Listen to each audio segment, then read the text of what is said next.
안녕하세요. H채널의 한창훈입니다. 반갑습니다. 2019년 2월 12일 비트코인 및 암호화폐 시황 방송을 시작하겠습니다. 댓글로 좋은 의견과 질문, 정보 공유해주신 분들에게 감사 말씀드리고, 그럼 이제 어제 댓글 이어서 바로 진행을 해보도록 하겠습니다. 시작할게요. 유석님 같아요. 이제 앞뒤로 바뀐 것 같은데, 유석님이 써주셨습니다. 비트코인 라이트닝 네트워크가 활성화되면 비트코인이 실생활에서 결제 용도로 사용될 수 있을까요? 현재 비트코인은 무거워서 실생활에서 결제 용도로 쓰이기엔 무리가 있지만 라이트닝 네트워크가 적용되면 가능할까요? 이렇게 이제 질문을 해주셨고, 일단 그러니까 뭐 비트코인은 무거워서 안 된다.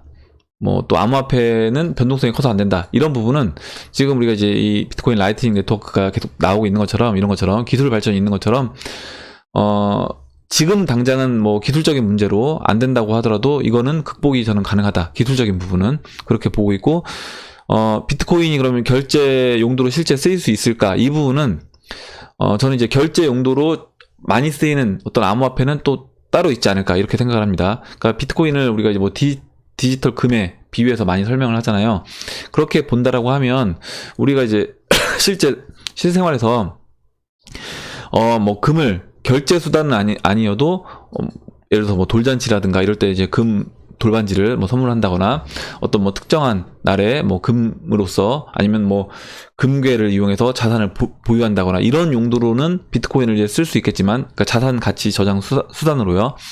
하지만 이제 결제 수단으로는 오히려 이제 아무리 이제 비트코인이 그 라이트닝 네트워크가 돼도 그 부분에선 다른 코인이 좀 그 역할을 하지 않을까, 이렇게 생각을 합니다. 물론 지난번에 이런 뉴스가 있었어요. 뭐 어떤 누군가가 자기 집을 파는데 자기 비트코인으로 받겠다라고 해서, 뭐 예를 들어서 내 집을 뭐 50비트코인 이렇게 해서 판매하겠다, 이런 분이 있었습니다. 그러면 그런 분들처럼 좀 큰 사이즈가 큰 뭐 부동산이라든가 이런 거에 대해서 결제를 할 때 비트코인으로서 이제 결제를 할 수도 있는 거죠. 그건 이제 그 판매자라든가 뭐 구매자가 이제 원하고 그 부분에서 이제 합의가 된다라고 하면 될 수도 있지만, 실제 우리가 뭔가를 지속적으로 거래를 할 때 뭐 슈퍼에서 뭔가 산다거나 이럴 때는 비트코인으로는 하지 않을 것 같아요. 뭐 카페에서 금액을 결제할 때라든가 이럴 때는 비트코인 말고 다른 우리가 좀 더 그거에 맞는 결제 수단을 이용할 거다라고 보고 있습니다. 예, 이렇게 하고 넘어갈게요. 다음으로 영우님이 써주셨는데, 읽어보겠습니다. 미국이 우리나라의 IMF, 일본의 플라자 합의처럼 미국이 달러를 기축통화 유지와 중국 금융시장 개방을 이끌기 위해서 중국에게 금융제재에 필요한 금리 인상을 단행해야 하지 않을까요? 물론 미국 경기 하락과 기업 실적 하락으로 금리 인하로 가야 한다고 생각합니다. 이렇게 해주셨고, 잠시만요.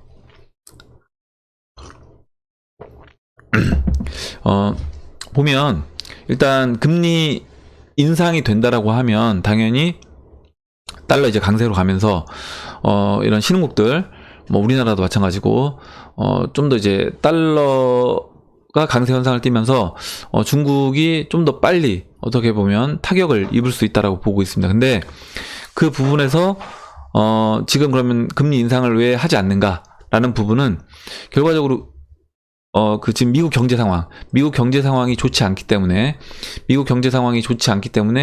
그 이유로 저는 지금 금리 인상을 못하고 금리 동결하고 그 이후에 바로 이제 금리 인하로 간다라고 보고 있습니다. 이 부분에서 그러면 금리 인상을 하면 좀 더 이제 중국을 빨리 압박할 수 있지 않겠느냐라고 했을 때, 금리 인상을 하면 물론 더 가속화시킬 수는 있겠지만, 그렇게 하지 않는다고 해도 충분히 저는 이제 위기 상황이 오면 그 신흥국에서 자금이 빠져나가면서 달러 강세 현상을 띌 거다라고 보고 있습니다. 그래서 예전에 이제 우리나라 그 IMF 때요, 보시면 97년도 6년도 이때 보시면, 이때 5.2 뭐 5.5 여기서 이제 왔다 갔다 했어요. 왔다 갔다 했는데 우리나라 이제 원달러 차트는 97년도에 급등을 했습니다. 급등을 해서 달러 강세로 갔죠. 그래서 거의 뭐 800원대에서 2000원대까지 거의 3배에 육박하게 상승을 했습니다. 달러가.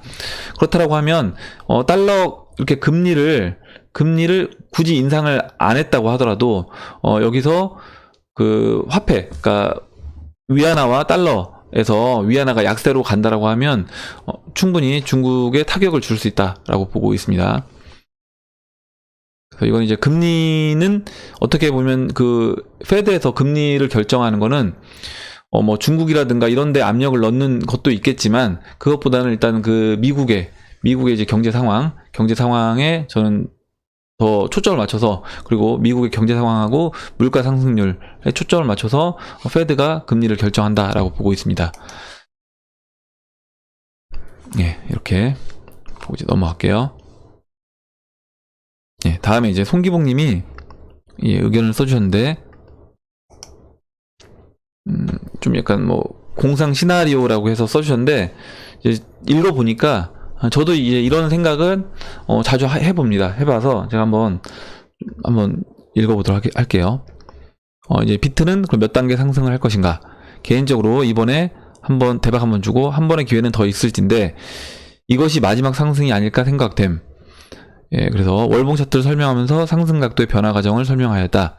총 3, 4번이면 게임 아웃으로 보고 있으며 이번이 세 번째 각도 변화로 보고 2021년 마무리한다라고 볼 경우에 근데 이제 이거는 지금 어제 그 또 얘기했던 그 부분 있잖아요. 뭐였죠? 갑자기 생각이 안 나는데 하이퍼 비트코인제이션, 이걸 생각해 보면 시간적으로 더 될 수도 있다. 우리가 생각했던 금액에서 끝나는 게 아니라 더 진행될 수도 또 있다. 그리고 이제 베네수엘라를 본다라고 하더라도 베네수엘라에서 그 지금 달러 대 볼리바르 차트에서 달러 가치가 이렇게 급등하는 그런 과정을 보면 우리가 이제 상상하는 거 그 이상으로도 갈 수 있다라고 생각을 해 놔야 될 것 같습니다. 그래서 일단은 이렇게 해주셨고, 그래서 이렇게 됐을 때 그럼 어떤 시나리오로 내가 하는 게 좋을까라고 하면 예를 들어서요. 여기서 상승, 디플레이션 상태에서 급등, 여기서 이제 한번, 그러니까 암호화폐를 매도를 한다라는 거예요. 한번 매도를 하고, 그 다음에 매도한 자금으로 주식시장으로 가겠다. 그리고 주식시장에서 이제 부동산 시장이 약간 더 후행이기 때문에 그 이후에 부동산 시장으로 가겠다. 이렇게 이제 얘기를 해주신 겁니다. 그래서 어떻게 보면 이거는 근데 사실 이렇게 시나리오대로 되는 거는 거의 굉장히 이상적인 거긴 합니다. 왜냐면 내가 모든 자산에 펌핑을 다 먹겠다라는 것이기 때문에 뭐 이렇게 되면 사실 엄청난 부를 모을 수 있다라고 보고 있어요. 처음에 그 시작 자체가 얼마 되지 않는다라고 하더라도 암호화폐 시장 상승률, 채널 바닥에서 채널 상단부까지 먹고, 그 다음에 주식시장 들어가서 주식시장 예를 들어서 뭐 2020년 9월 제가 말씀드렸잖아요. 2020년 9월에 근데 그 시기는 사실 금리 인하 타이밍하고 그 언제 금리 인하가 시작되느냐 그거에 따라서 달라질 수 있는 거고, 제가 뭐 금리 인하 시작부터 뭐 9개월로 잡았지만 경제 상황에 따라서 더 빨리 진행될 수도 있는 겁니다. 그렇다라고 하면 뭐 그렇게 돼서 이제 주식이 채널 바닥에 있다. 대략적으로 우리가 이제 얘기했던 뭐 코스피가 한 1000포인트, 뭐 상해 지수가 한 뭐 600 이 정도로 내려왔다라고 하면 그때 이제 들어가서 일정 부분 주식으로 또 수익을 취하고, 주식으로 올라온 이후에 부동산 시장이 약간 후행한다라고 하면 그 이후에 뭐 부동산으로 들어간다. 근데 부동산이 가격은 내려와 있을 텐데 그 상승 시작 자체를 좀 늦게 한다라는 겁니다. 뭐냐면 부동산 가격이 비싸다는 게 아니라 만약에 이제 2020년 뭐 9월 돼서 채널 바닥에 주식시장이 돼 있고요. 그때 부동산도 당연히 이제 가격은 내려와 있을 겁니다. 내려와 있는데 여기서 먼저 움직이는 건 주식시장이 먼저 움직일 거고 그 이후에 부동산은 몇 년 뒤에 움직일 거다. 이렇게 이제 얘기해 주셨고, 그러면 주식으로 한 번 더 먹고 주식에서 이제 매도해서 다시 또 부동산으로 먹고 이렇게 이제 할 수 있다라는 겁니다. 근데 이제 이 부분은 만약에 이렇게 된다라고 하면 사실 뭐 꿈같은 수익률을 저는 거둘 거라고 보고 있습니다. 그렇게 해서 한 번 또 이제 부동산까지 먹고 그 이후에 암호화폐가 다시 뭐 조정을 받는다라고 하면 그때 누구였죠? 찰리리였나요? 바비리였나? 얘기를 했습니다. 그래서 뭐 3억까지 상승한 다음에 다시 2만 달러까지 2만에서 3만 달러까지 조정을 받을 거다라고 하면 그때 다시 한번 수익을 취하고 다시 2만 달러까지 눌러줬을 때 그때 암호화폐 시장 들어와서 또 먹는다. 예, 이렇게. 그래서 이제 마지막 대박으로 뭐 이제 20만 불, 30만 불에 매도하고, 이게 이제 그때 아마 찰리리인가 바비리가 얘기했던 그 가격대였을 거예요. 매도하고 80% 조정을 준다라고 하면 다시 3, 4만 불에 진입을 해서 그 다음에 들어간 거는 이제 100만 불까지. 이거 100만 불은 이제 그 누구였죠? 예, 누구죠?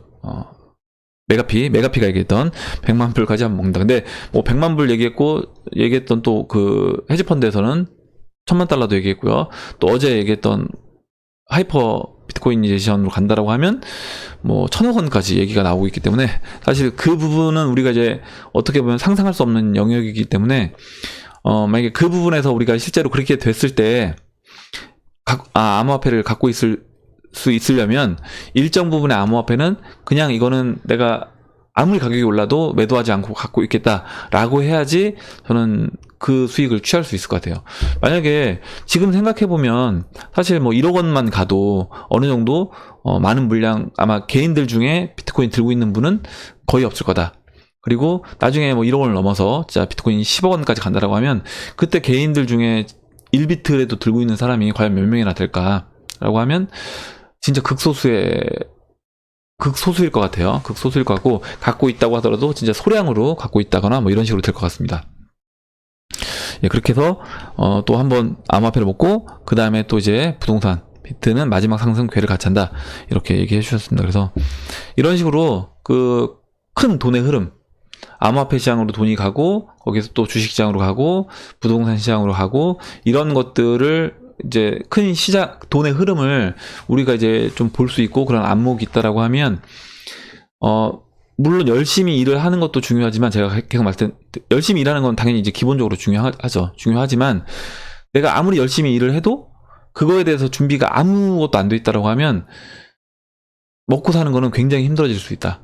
그 베네수엘라를 보면 내가 진짜 저축을 해서 뭐 100만 볼리바르를 모았는데 100만 볼리바르면 1달러가 1볼리바르였던 적도 있으니까 거의 뭐 이제 한 10억 원 정도에 되는 돈을 진짜 평생을 일을 해서 분명히 베네수엘라에서 그렇게 돈을 벌었던 사람이 있을 겁니다. 근데 그 사람도 어느 순간 그 돈을 그냥 은행에만 저금만 해놓고 있었다라고 하면 달러로 안 바꾸고 아니면 뭐 다른 뭐 주식이라든가 이런 걸로 안 바꿨다라고 하면 당연히 그 사람은 굉장히 어려운 지금 삶을 살고 있을 거예요. 그래서 우리가 열심히 사는 것도 중요하지만 이렇게 큰 돈의 흐름이 어떻게 흘러가는지를 알고 그 부분에 대해서 일정 부분은 내 자산을 그 큰 돈의 흐름에 맞게끔 배치를 해 놔야 된다. 예. 이렇게 설명을 드리고 넘어가도록 하겠습니다. 예. 그리고 이제 요소님이 이제 얘기해 주셨는데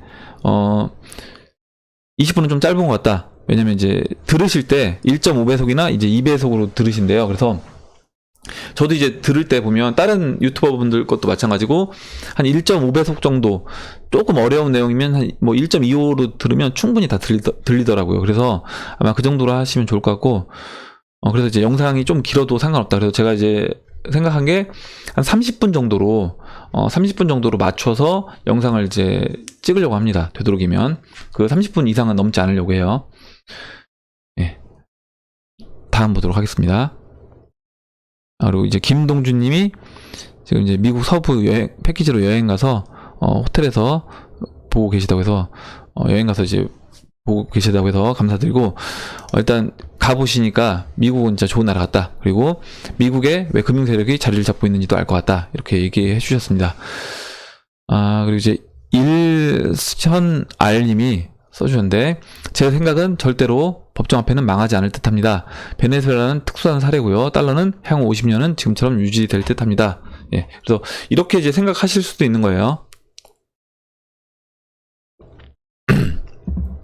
이렇게 생각하실 수도 있는데 일단 어디까지 제가 얘기하는 것도 제 개인적인 의견인 거고 저는 이제 법정화가 우리가 이제 찍어낸 법정화폐는 언젠가는 영원으로 갈 거다. 근데 이제 그 기간은 저도 사실 뭐 이게 10년을 간다, 20년을 간다 이렇게 딱 단정져서 얘기는 못할 것 같습니다. 근데 생각해 보면 금액 자체가 암호화폐 금액 자체가 어제 그 얘기했던 그 CIA에서 얘기했던 진짜 그 하이퍼 비트코인이제이션 발음도 어려운데 그 상태로 된다라고 하면 그때는 우리가 이제 법정화폐가 단위가 있긴 하지만 거의 의미 없는 그러니까 돈이 없어지진 않았어요. 있긴 하지만, 존재하긴 하지만 거의 그 돈은 의미가 없는 그런 상태는 좀 더 생각했던 시간보다 빨리 올 수도 있다. 그러니까 50년까지 아니라 좀 더 빨리 올 수 있다. 이렇게 생각을 합니다. 예. 그리고 다음 내용 보도록 할게요. 김진구님이 ETF를 재신청했는데 재신청한 시점에서 240일간 연기가 되는 건지 아니면 이번 달 2월 27일까지 SEC에서 발표를 하는 건지 궁금하네요. 이렇게 얘기해 주셨는데 일단은 그 재신청한 날짜부터 다시 이제 240일인데 뭐 240일 안에 이제 최종적인 결정을 내줘야 된다는 내용이기 때문에 그 안에 아무 때나 어떻게 보면 얘네가 저는 낼 수 있다 이렇게 보고 있습니다. 아마 또 SEC에서 이제 정해진 그 스케줄이 있을 거예요. 그래서 뭐 언제 이렇게 발표한다 이렇게 스케줄이 있는 걸로 알고 있습니다. 그래서 그렇게 되고 또 지금 이번에 그 솔리드랑 베넥에서 그 재신청한 거 말고 또 다른 ETF 신청한 회사들이 있습니다. 그래서 그 ETF는 뭐 그러니까 자산운용사, 우리나라에서 자산운용사라고 하면 이런 회사들이 ETF 신청을 계속 하고 있기 때문에 우리가 꼭 보고 있는 그 ETF뿐만 아니라 다른 ETF도 비트코인 관련된 ETF도 있다라는 거, 그 부분을 이제 아시면 될 것 같습니다. 그리고 다음 내용 보도록 할게요. 그리고 다음 내용은 그러니까 리플님이 써주셨어요. 이 거꾸로 되다 보니까 풀리가 됐는데 리플님이 이제 읽어보도록 하겠습니다. 빗썸 거래소를 이용하는데 코인을 전부 보관하려니 해킹의 위험성 때문에 나노레처 지갑을 구매해 대부분 그곳으로 옮겨두었습니다. 나노레처는 지갑 장치가 은행 거래 시 OTP 카드와 같은 기능을 하는 것 같더군요. 코인은 원래 사이트에서 보관하는 것 같고요. 즉 코인을 지갑에 보관 시 원래 사이트에 보관하고 나노레처는 접속과 코인을 주고받을 시 사용하는 일종의 OTP 카드 정도인 듯한데 제가 제대로 알고 있는지 궁금합니다. 그리고 이제 원래 사이트가 해킹을 당한다면, 그러니까 예를 들어서 나노레처 그 사이트 걔네가 이제 보관하고 있는 그게 해킹 당하면 제가 지갑에 보관하고 있는 것도 해킹 당하는 건지 궁금합니다. 이렇게 이제 얘기해 주셨는데 제가 이 부분에서 정확하게 제가 몰라서 그 블루펜 홀딩스에 그 이사님 계세요. 그래서 그 이사님 개발자로 일을 하시는 이사님이 계셔서 제가 이사님한테 이제 카톡으로 질문해서 답변 받은 내용을 그대로 제가 붙여 넣었습니다. 제가 이제 얘기하는 것보다 제 생각을 넣어서 얘기하는 것보다 일단 이 부분은 그분 얘기를 그대로 하는 게 좋을 것 같아서 일단은 레저 나노의 피도2라는 이거 뭐 이 내용을 정확하게 제가 모르겠는데 이라는 인증 툴을 지갑처럼 설치가 가능하다. 이게 이제 OTP 역할을 하는 거 맞대요. 그래서 나노 자체가 OTP 역할을 하는 건 아니다.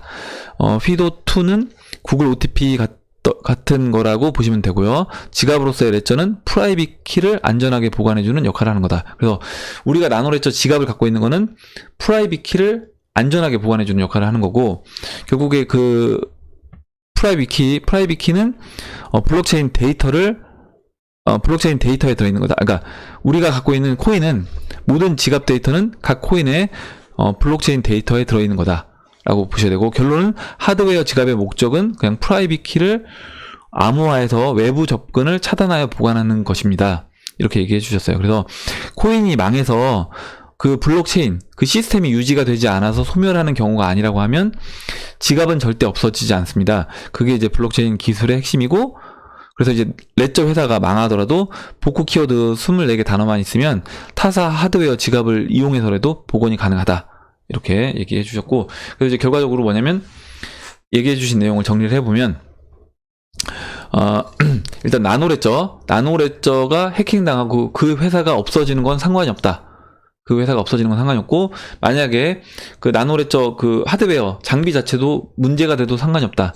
그 24개 단어만 있으면 다른 하드웨어 지갑을 사서 구매해서 다른 회사 거여도 상관없다라는 내용입니다. 지금 그 이사님이 얘기해 주신 걸 보면. 그래서 거기에다가 내가 그 24개 복구 키워드만 있으면 그걸 가지고 복구를 하면 그 블록체인 상에 내 자산이 있는 거를 다시 끄집어내서 불러들일 수 있다. 그래서 그 우리가 하드웨어 지갑은 프라이빗 키를 안전하게 약간 그 인터넷상과 단절시켜서 보관하고 있는 거다라고 이제 보시면 될 것 같습니다. 예, 그래서 그 지금 개인적으로 이렇게 이사님이 답변을 해주셔서 저도 다시 한번 정확하게 알 수 있었던 계기가 됐습니다. 그리고 다음 내용 보도록 할게요. 다음 내용은 이제 윤님이 써주셨는데 이제 팩트 또 그 레이터 디스 이어에 대해서 레딧에서 이런 코멘트들이 보인다. 영어권에서는 대부분 이제 연말로 해석한다라고 해서 이렇게 링크를 걸어 주셨습니다. 제가 쭉 봤는데 일단 이분들도 어찌됐든 개인적으로 또 내용을 달았던 거고, 제가 그래서 이제 뭐라고 썼냐면 결과적으로 제프 스프레처가 이거는 다시 한번 정확하게 얘기를 해야 된다. 만약에 이 부분에서 해석을 어떤 사람들은, 저는 일단 그때 처음에 이제 질문을 받고 이 레이터에 대한 해석 부분을 그냥 진짜 지금 당장은 아니고 내가 언제든지 뭐 늦게 좀 늦어지긴 하겠지만 지금 당장 지금 이후에 하겠다라는 저는 그걸로 받아들였는데, 또 이렇게 연말로 또 해석하는 사람들도 있다라는 거죠. 그래서 이 부분은 만약에 이게 계속 해석에 따라서 뭐 논란이 된다라고 하면 뭐 제가 개인적으로 이 제프 스프레처랑 뭐 연락을 할 수 없어서 답변은 못 드리겠지만, 만약에 이분이 뭐 이런 부분에서 논란이 되고 있다라는 걸 안다라고 하면 나는 이런 의도로 얘기했다. 나는 이게 연말 얘기가 아니라 지금 당장은 아니어도 우리가 준비가 되면 언제든지 오픈하겠다. 뭐 이런 뉘앙스로 얘기한 거다라는 부분을 다시 한번 얘기해 주는 게 좋을 것 같다. 이런 생각을 했습니다. 예, 그리고 이제 이 부분에 대해서 좀 이따가 그 조부연님이 또 얘기를 해주셔서 그 부분을 같이 보도록 할게요. 예, 바로 이제 조부연님이 이제 바로 아마 지금 윤님이 이제 내용 달아주신 거를 보고 써주신 것 같아요. 그래서 그러니까 원어민들도 이 부분 또 뭐 아까 이제 레딧에 외국인들도 어떻게 보면 원어민일 거잖아요. 그 사람들도 근데 각자 해석하는 글을 보고 해석하는 거는 좀 달라질 수 있다라고 보고 있습니다. 그래서 이제 조부님이 이제 물어보니까 원어민한테 문제가 된 I think you will see lunch later this year 에서 later는 지금부터 2019년 연말까지 아무 때나로 이해해야 한다는군요. 한국의 미래 시제가 영어랑 다르게 쓰여서 혼선이 발생한다고요. 즉 내일도 다음 달도 다 아무 때나 later네요. 늦어진다고 이해할 필요는 없을 듯 합니다. 얘기를 해주셨습니다. 그래서 일단 또 이렇게 이제 볼 수도 있다. 이렇게 볼 수도 있다라고 이제 생각을 하시면 될 것 같아요. 네, 그리고 이제 마법 천사님이 써주셨는데 고액 자산가들 투자 순위에 암호화폐가 없다면 우리가 다시 한번 생각해 봐야 할 거 아니냐. 어제 오연희님이 써주셨던 누가 이렇게 댓글에 내용에 이거를 링크를 걸어주셔서 같이 봤었어요. 마지막에 어제 끝날 때 봤었는데, 그때 보면 2019년도 유망자산 설문 결과 고액 자산가 1078명 대상으로 설문 조사를 한 겁니다. 어디서 했냐면 삼성증권에서 했어요. 삼성증권에서 이렇게 조사를 했더니 이렇게 해외 채권, 미국 주식, 원자재, 이머징 주식, 국내 주식, 무응답 이렇게 됐다라는 겁니다. 그래서 이거는 보면 이제 삼성증권이 자신들 고객들 중에 고액 자산가들을 대상으로 했기 때문에 아마 이 부분에서 약간 조사 대상에 저는 좀 문제가 있다라고 보고, 문제라기보다는 조사 대상에 따라서 달라질 거다. 결과는 이렇게 보고 있습니다. 만약에 이런 거죠. 암호화폐로 분명히 돈을 많이 버는 사람들 있습니다. 그러면 암호화폐로 돈을 많이 번 사람들한테 2019년 유망자산 아니면 이 암호화폐 관련된 어떤 뭐 거래소에서 이런 2019년 유망자산 설문을 한다라고 하면 그 중에 이제 고액 자산가들을 뽑아서요. 라고 하면 당연히 암호화폐 고액 자산가들은 저는 첫 번째가 암호화폐가 될 것 같아요. 비트코인이. 근데 이거는 지금 삼성증권에서 자신들 이제 고액 자산가들을 대상으로 조사를 했기 때문에 이런 결과가 나오지 않았나. 그래서 미국 달러 채권, 그다음 미국 주식, 원자재, 뭐 이머징 주식 이렇게 이제 됐다라고 보고 있고, 제 주변에 이제 제가 이제 오프 모임에서 하시는 분들은 거의 대부분이 부동산으로 이제 돈을 많이 버셨어요. 그래서 그분들 같은 경우는 암호화폐 얘기하면 되게 약간 이상하게 봐요. 이상하게 보고 암호화폐는 약간 사이버머니 정도로 보고 계십니다. 그러면 그런 분들은 당연히 그런 분들한테 앞으로 유망 자산이 뭐냐라고 하면 그런 분들은 오히려 이제 암호화폐는 아예 껴주지도 않고 뭐 부동산 중에서 어떤 부동산 예를 들어서 지금은 뭐 소형 아파트가 좋겠다라든가 이런 식으로 이제 볼 거라는 거죠. 관점을. 그리고 뭐 예를 들어서 땅 같은 경우는 이제 매도를 하는 게 좋겠다 뭐 라든가 이런 식으로 약간 그 조사 대상에 따라서 저는 달라질 거다라고 보고 있습니다. 그래서 예, 이 부분은 그래서 저는 암호화폐로 돈을 안 벌어본 사람들한테 물어보면 당연히 암호화폐는 이 순위에 들어갈 수 없기 때문에 그렇게 이제 보면 될 것 같아요. 네, 그리고 넘어가도록 하겠습니다. 이제 정톨카님이 써주셨는데 세타코인 이제 봐주실 수 있냐? 근데 세타코인이 요즘에 이제 좀 세타코인이 많이 올랐어요. 올라서 지금 시총 보니까 아까 한 62에서 72 사이 왔다 갔다 하는 것 같은데 제가 이제 말씀드린 것처럼 그 시총 적어도 한 30위권 안에 들어온 코인들만 설명을 드리려고 합니다. 그러니까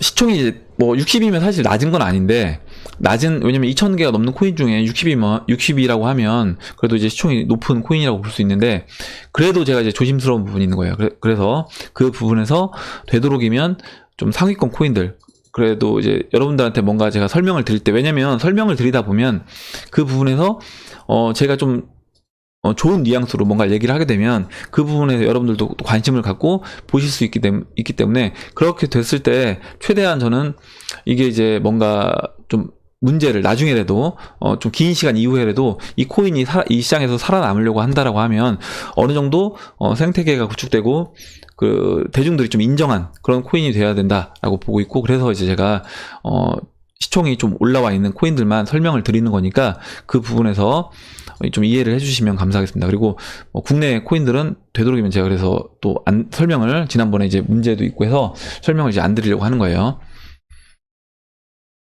예, 이렇게 하고 이제 넘어가도록 하겠습니다. 다음에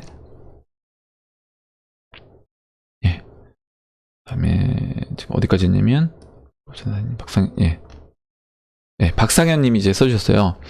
연준에서 이미 무한 QE 얘기가 나오고 있네요. 필요시마다 무제한으로 발권력을 동원해서 연준은 이미 달러를 버렸다는 생각이 듭니다. 무섭네요. 생각보다 대혼란의 시기가 빨리 올 것 같습니다. 이렇게 얘기해 주셨는데, 예. 그래서 연준에서 이제 자신들이 찍어내는 달러를 버렸다는 의미는 이미 이제 그들이 어디론가 갈 곳을 마련했다는 의미도 저는 포함되어 있다라고 봅니다. 무슨 얘기냐면, 어제 물론 파월 의장이 얘기한 발언은 아니라 뭐 샌프란시스코 연준 총재가 이제 얘기를 한 부분이기 때문에 아직까지 이 발언에 힘이 확 실리는 그런 부분은 아니지만 소수 의견이라고 하더라도 이런 의견이 나왔다라고 하면 그 연준 의원들 사이에서 이런 의견이 나왔다라고 하면 이제 연준에서 저는 이런 얘기가 나중에는 이제 공론화 될 수 있다라고 생각을 합니다. 그러면 만약에 연준 파월 의장이 이런 얘기를 했다라고 해봐요. 앞으로 우리가 만약에 이런 자산들 뭐 채권뿐만 아니라 주식까지 떨어져서 금리 인하로 주식시장에 버텨내지 못한다 하면 뭐 금리를 제로로 가기 전에라도 언제든지 양적 완화를 통해서 주식시장에도 개입을 하겠다라는 얘기를 만약에 파월 의장이 입으로 얘기를 한다라고 하면 그때는 이제 하이퍼 인플레이션으로 가는 거다라고 봐야 되는 겁니다. 왜냐면 원래 침체 상황이면 주식시장은 빠져야 되는 거거든요. 빠져야 되는데 이 침체 상황에서 주식시장이 정상적인 방법이 아니라 진짜 머니 프린팅을 해서 돈을 그냥 찍어내서 이거를 주식시장을 끌어올린다라는 거는 실제 주식시장은 좋은 것처럼 지표상으로는 보이지만 그 실제 경제 상황은 좋지 않다라는 거죠. 베네수엘라 지금 경제 상황이 좋나요? 보시면 빈민의 그 대다수 국민들이 지금 먹고 살기 힘들고 제가 엊그저께 아침에 이걸 봤어요. 뭐였냐면 KBS에서 나온 건데 제가 조금만 보여드릴게요. 링크를 이제 걸어놓고 하겠습니다. 베네수엘라 카라카스 수도에 사는 그나마 이분은 뭐 빈민은 아닌 것 같아요. 굉장히 집도 깔끔해 보이고 보시면 이렇게 집도 환경도 깔끔해 보이는데 이분이 지금 뇌졸중을 앓고 계시대요. 근데 뇌졸중을 앓고 계시는데 남은 알약이 4개고 한 달 약값이 한 달 자기 인건비라는 겁니다. 그래서 약을 먹어야 될지 밥을 사 먹어야 될지 이걸 지금, 근데 밥도 하루에 한 끼 먹는 수준인데 지금 어느 정도 제가 봤을 때는 그 베네수엘라에서 좀 살고 있는 집 같은데, 근데 이런 분도, 왜냐면 신발도 이제 나이키 신으셨잖아요. 그래서 어느 정도 사는 집 같은데, 이런 분도 지금 약을 사 먹을 돈이 없다라고 하면 나머지 뭐 국민들은 얘기할 것도 없는 겁니다. 그래 놓고 그 베네수엘라 마두로 대통령은 뭐라고 하냐면, 이분 이제 걱정, 약을 구하기도 힘들고 많은 사람들이 병이 있어 인도적 지원이 필요한데 지금 이렇게 막고 있는 거예요. 제가 이제 보면 그때 이제 보여드렸었는데, 그 국경 지역에서 왜 그 사진이 안 나오는지 모르겠는데, 잠깐만요. 예, 제가 이 장면 제가 그때 뉴스에서 이제 보여드렸던 장면이죠. 그 콜롬비아인가 거기랑 이제 접경 지역에서 국경을 이렇게 컨테이너 박스에 놓고 막고 있습니다. 군인들이 서서 인도적으로 이제 지원해주겠다고 하는데 그 부분에서 군인들도 같이 들어올 수 있다라고 해서 이거를 막고 있다라는 거예요. 그래서 국민들이 뭐 지금 약을 먹고 해서 죽는다는데 자기 정권 유지하려고 이걸 막고 있다는 게 저는 대통령이 할 소리인지 싶습니다. 그래서 지금 무슨 얘기하다 이 얘기가 나왔는지 모르겠는데, 자, 그래서 지금 이렇게 되면 결과적으로 베네수엘라처럼 간다라는 거예요. 뭐냐면 경제 상황은 굉장히 안 좋은데, 베네수엘라 주식 차트를 보면 뭐 이거는 그 어제 이제 보여드렸던 네트워크 차트랑 똑같아요. 이렇게 기하급수적으로 증가하는, 베네수엘라 주식시장 차트가 이렇게 기하급수적으로 증가하는 차트입니다. 이제 몇 번 보여드렸는데 그런 식으로 되기 때문에, 그럼 그 주식시장 차트를 보면 차트는 경제 상황이 좋은 것처럼 보이지만 실제 경제 상황은 그렇지 않다. 그거는 하이퍼 인플레이션으로 간 거다. 그리고 하이퍼 인플레이션으로 간다는 거는 그 기준은 뭐냐면 중앙은행에서 자신들이 돈을 그냥 찍어내서 주식을 매집을 하게, 그러니까 매수를 하게 되면 그때부터 하이퍼 인플레이션은 시작됐다라고 봐야 된다라는 겁니다. 그래서 지금 일단 만약에 파월 의장이 앞으로 미래에 파월 의장이 그런 발언을 한다라고 하면 그때는 우리는 이제 판단해야 되는 거예요. 뭐냐면 하이퍼 인플레이션으로 갈 수 있다라고 판단을 해야 된다는 겁니다. 아마 이제 그렇게 되면 이걸 이제 아는 사람들은 뭐냐면, 야, 돈은 이제 끝났다. 그 베네수엘라 볼리바르 차트가 며칠 전, 일주일 만에 30% 돈을 더 찍어내면서, 마두로가 더 찍어내면서 또 급등을 했습니다. 그런 것처럼 만약에 중앙은행이 돈을 찍어낸다라는 걸 알게 되면 사람들도 다 바보는 아니거든요. 야, 돈을 이렇게 찍어내? 야, 이거 그럼 가치 없잖아 하고 자기가 돈을 받자마자 돈을 뭐든 바꾸려고 합니다. 금이든 은이든. 그 베네수엘라 주식시장이 올라가는 이유도 사실 그거예요. 볼리바르 돈이 생기는 족족 사람들은 금이라든가 비트코인이라든가 아니면 뭐 안 되면 이제 그 베네수엘라 주식시장에도 돈을 넣는 거죠. 어찌됐든 그 실물 자산으로 바꾸려는, 왜냐면 현금은 들고 있으면 내일 또 몇 퍼센트, 그 다음날 일주일만 지나도 30% 떨어진다라고 하면 그 돈을 들고 있을 수가 없다라는 거죠. 그렇기 때문에 앞으로 이제 그런 현상이 벌어질 거다라고 보고 있습니다. 그래서 저도 이제 이런 경제 상황은 경험을 해보지 않았기 때문에 어떤 식으로 이제 이 위기가 올지는 저도 사실 그 부분에 대해서는 걱정이 돼요. 그러니까 진짜 그렇게 됐을 때 국민들 생활 수준이 어떤 식으로 될지 그 부분에 대해서는 저도 이제 무섭다는 생각이 듭니다. 그래서 그렇다라고 하면 주변에 최대한 우리가 이 부분에서 조금씩이라도 준비를 해놔야 된다라고 얘기를 해줘야 되는 거예요. 뭐 금이든 은이든 암호화폐든 투자를 좀씩이라도 내 자산에서 일정 부분을 갖고 있어야 된다. 뭐 엔화든 달러든 마찬가지로 포트폴리오를 구성해서 갖고 있어야 된다. 이렇게 여러분들도 주변 분들한테 좀 준비를 할 수 있게끔 해줘야 된다라고 보고 있습니다. 예, 시간이 좀 길어져서 마지막으로, 원래 더 또 있는데 계속 이제 밀리네요. 일단 마지막으로 홍신님이 써주신 내용만 읽고 마무리를 하도록 하겠습니다. 어제 방송에서 채권 관련 기사 보면서 설명을 해주셨는데요. 미국 채권 많이 발행 시에 신흥국에서 채권을 안 받아주면 채권 가격이 떨어질 수 있지만 채권 금리가 다시 오르면서 다시 미국 내 채권 수요가 몰리기도 한다. 이거는 이제 그렇게 보시면 될 것 같아요. 뭐냐면 그 채권 금리도 그렇죠. 그러니까 채권 가격도 그렇고 미국 그 달러 인덱스도 그렇습니다. 경제 위기 상황이 오면 달러 지수가 내려오는데 처음에 빠지다가 오히려 경제 위기 상황이 왔을 때 반등을 합니다. 왜냐면 달러 자체를 안전자산으로 보고 달러를 찾게 되는 거예요. 그런 것처럼 채권도 마찬가지로 처음에 채권 가격이 떨어지는데 그 미국보다 신흥국들은 더 힘들게 되는 겁니다. 그러면 신흥국에서 야, 달러 채권이라도 사야 되겠다. 달러 지금이라도 사야 되겠다. 원화 들고 있는 사람들은 나중에 그런 위기 상황이 오면 막 달러를 바꾸려고 할 거란 말이죠. 그러면 결과적으로 그 달러로 수요가 몰리고 달러 채권으로 수요가 몰리면서 다시 한번 또 반등이 나온다. 그렇다라고 하면 지금 얘기해 주신 분이 거예요. 또 위기일수록 안전자산 선호로 미국채가 필요하기 때문에 수요가 증가 요인으로 된다. 그래서 아까 이제 그 삼성증권에서 조사했던 부분에서 외국 채권, 결국 이제 달러 채권을 그 부자들이 찾는다라는 부분이 이렇게 본다라고 하면 볼 수 있는 겁니다. 근데 이제 제가 어제 그 달러 채권 그렇게 얘기했던 부분은 뭐냐면 저희 같은 경우 이제 전체적으로 다 놓고 봤을 때 금, 은, 그리고 암호화폐, 달러, 엔화까지 다 놓고 본다라고 하면 뭐가 좋겠냐라고 하면 순서를 따져 본다라고 하면 암호화폐, 그 다음에 은화, 그 다음에 금, 그리고 뭐 엔화, 달러 이 순서가 될 거라는 거죠. 가장 이제 수익률이 좋을 거를 우리가 한번 생각해 본다라고 하면 이 순서가 되지 않겠냐라는 겁니다.